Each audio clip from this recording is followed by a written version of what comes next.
Emangnya dokter kenapa? Kayaknya banyak pikiran. Farah pun memberanikan diri untuk bertanya karena penasaran. Gak usah banyak tanya, kamu urusin aja teman kamu itu biar lebih profesional lagi kalau kerja. Masa dia ngelakuin hal yang gak pantas kayak gitu di rumah sakit? Farah mulai mengerti, jadi wanita itu memikirkan perihal ciuman tadi.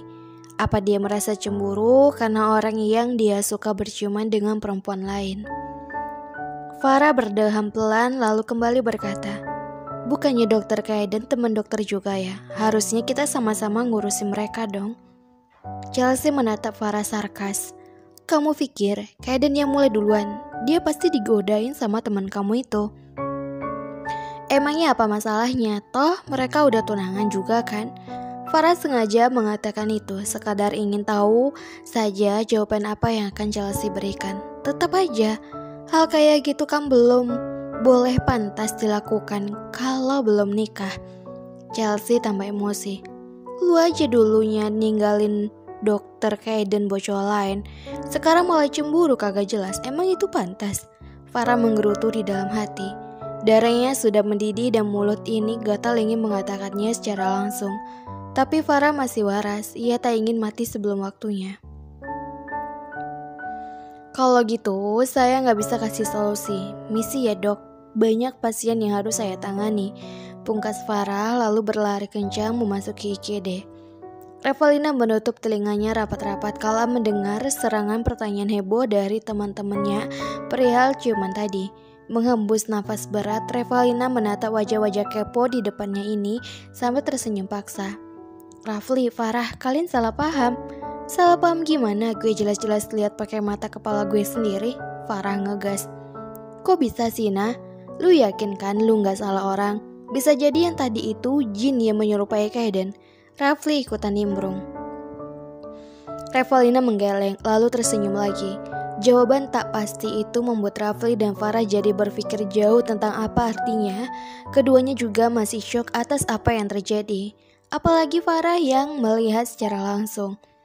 Revalina melihat arloji di tangan kirinya lalu menatap kedua temannya lagi. Guys, udah malam nih, aku pulang dulu ya. Hehehe. Tak perlu menunggu balasan, Revalina secepat kilat berlari kabur meninggalkan kedua teman rempongnya itu. Namun, tiba-tiba lariannya terhenti ketika jidat menubruk sebuah dada bidang dan luas, membuat kepalanya langsung terasa nyeri sehabis menabraknya. Revalina mengangkat kepalanya perlahan dan langsung menemukan wajah ganteng tanpa ekspresi kasih dokter iblis Kaiden. Cowok itu mengusap keningnya sekilas lalu tersenyum manis. Hai Kaiden, kenapa lari-lari? Tanya Kaiden. Dikejar setan? Bukan. Revalina menggeleng. Kamu tahu nggak? Nggak tahu. Farah sama dokter Chelsea ngeliat cuman kita tadi. Revalina shock. Oh my god, kok bisa sih kita bego banget? Kaiden tak menjawab, namun ekspresinya terlihat santai dan seperti sama sekali tidak terganggu dengan pernyataan Revalina. Kamu kok nggak ikut panik sih? Timpuk Revalina. Ngapain harus panik? Cinta pertama kamu kan lihat. Revalina cepat-cepat menutup mulutnya dengan tangan, tak ingin melanjutkan kata-katanya. Maksud aku dokter Chelsea kan? Tunggu. Kaiden menyelak. Ia kemudian maju satu langkah untuk mendekat, lalu memandang wajah manis gadis di hadapannya ini dengan tatapan sadis. Lo tahu dari mana? Hah? Apa? Revalina terbahak paksa, berusaha berdalih agar Kaiden tak curiga. Siapa yang cerita? Kaiden mencoba mengolek informasinya lagi. Jadi bener ya? Revalina malah balik bertanya. Kaiden membuang muka, lagi-lagi tak menjawab. Namun, hal itu justru membuat Revalina jadi mengerti dengan artinya. Aku sebenarnya kurang yakin sama cerita Farah yang bilang kalau dulu kalian pernah hampir pacaran. Tapi kayaknya hal itu benar karena kamu gak jawab gini. Lo kenapa kepo banget sih? Emang kalau misalkan dia emang beneran cinta pertama gue, lo mau apa? Cetus Kaiden galak. Revalina menunduk kepala. Ya, aku merasa bersalah aja sama dokter Chelsea. Aku yang notabene-nya orang asing, tiba-tiba aja datang ke kehidupan kalian dan aku ngaku sebagai tunangan kamu. Kamu juga pasti masih sayang kan sama dia. Kalian cocok kok dan lo kenapa sih? Kaeden memotong ucapan Revalina. Satu jari Kaeden mengangkat dagu gadis itu agar mau menatapnya. Itu cerita basi, ngerti? Dia bukan siapa-siapa lagi buat gue. Dan semuanya udah berlalu. Gak perlu diungkit lagi. Sekarang fokus aja sama apa yang kita jalani. Lo, gue, kita. Revalina sempat tertegun beberapa saat setelah mendengar cerita Kaeden.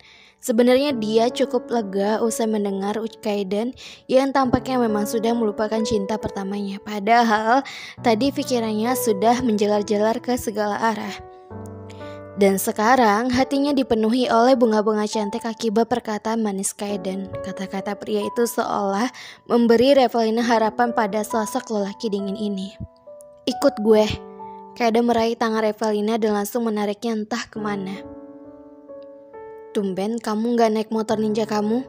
Ujar Revalina sambil memandangi jalan raya malam ini lewat jendela mobil Kaeden. Sambil mengemudikan mobilnya, Kaeden membalas, lagi pengen naik mobil aja. Kita mau kemana sih? Kok dari tadi gak sampai-sampai? Lihat aja nanti. Kurang lebih 20 menit mobil Kaeden membelah jalan raya ibu kota.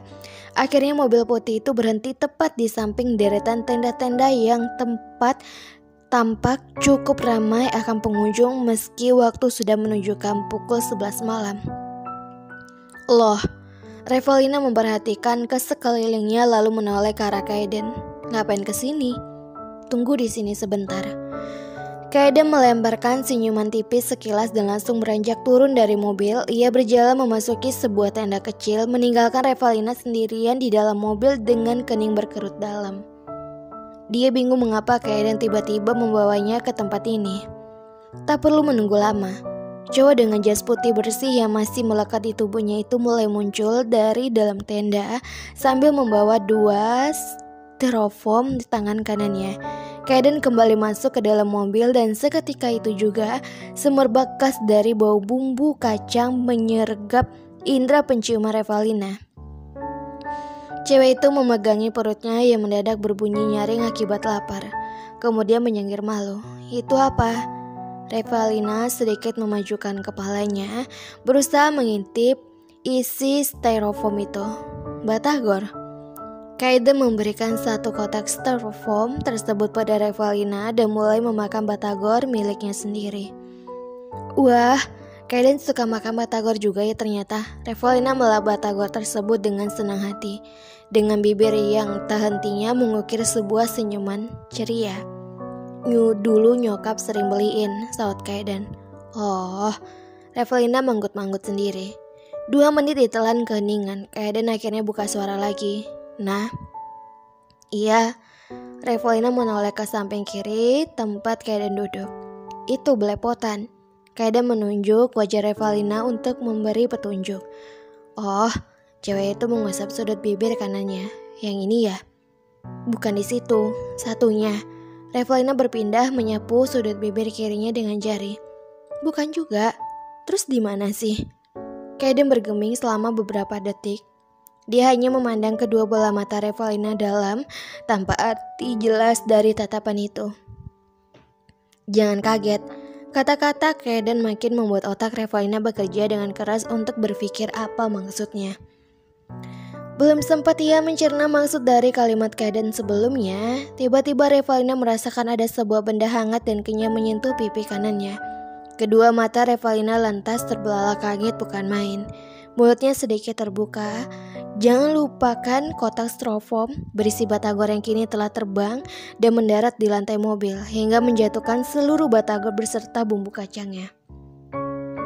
Kaeden menjauhkan bibirnya perlahan dari pipi Revalina lalu tersenyum simpul. Di situ, Revalina masih dalam posisi awal. Tubuhnya membeku seperti patung pameran.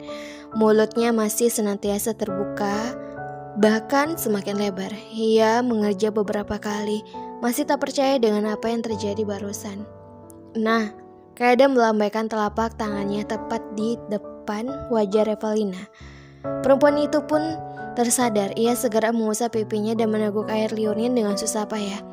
Kamu berusaha ngapain? Revalina enggak menatap Kaeden. Ia mengalihkan pandangannya keluar jendela. Bersihin bumbu batagor di pipi loh, jawab Kaeden enteng. Kita pulang aja yuk, aku mules. Revelina menyentuh dadanya yang kini sedang jedak-jeduk sakit jantung. Dia sudah tidak mampu lagi berlama-lama dalam suasana ini, apalagi setelah perlakuan Kaden terhadap dirinya barusan. Demi apapun, Revelina bisa pingsan jika terus dilanjutkan. Oke, kita pulang. Diam-diam, Kaden memperhatikan wajah Revelina yang warnanya berubah drastis. Bibirnya tanpa sadar mengukir sebuah senyuman tipis, hampir tak terlihat sensian. Satu kata itulah yang umumnya digunakannya untuk mendeskripsikan seorang perempuan saat tengah datang bulan. Dan itu terjadi pada Revelina. Dia menjadi super sensitif seharian ini akibat tamu bulannya tiba-tiba datang tanpa tanda. Revelina meremas perutnya yang terasa nyeri.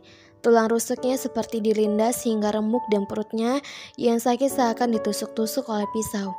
Karena itulah sekarang Revelina berada di tempat ini, di dalam ruang kerajaga, berbaring dan terus bergerak ke sana kemari karena merasa tak nyaman dengan posisinya.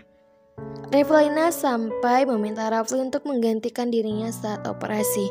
Revelina tak ingin mengambil resiko untuk melakukan operasi saat kondisinya sedang seperti ini. Hal itu akan sangat membahayakan nyawa pasien jika ia tidak fokus karena hanya tamu bulannya. Revelina tak ingin kehilangan izin prakteknya hanya karena hal konyol. Halo novelers, maaf ya, belum sesuai dengan keinginan kalian. Kita butuh proses novelers. Ya, beginilah cerita Mimin, tapi jangan pernah bosan untuk mendengarinya ya. Disaksikan terus, didengar terus, dan jangan lupa untuk selalu subscribe, like, dan komen, karena sesungguhnya dukungan kalian adalah semangat Mimin untuk upload. Tenang dan sabar, Mimin akan memberikan kejelasan tentang cerita ini. Kita masih dalam keadaan proses ya novelers. Sabar, ditunggu dong, semangat.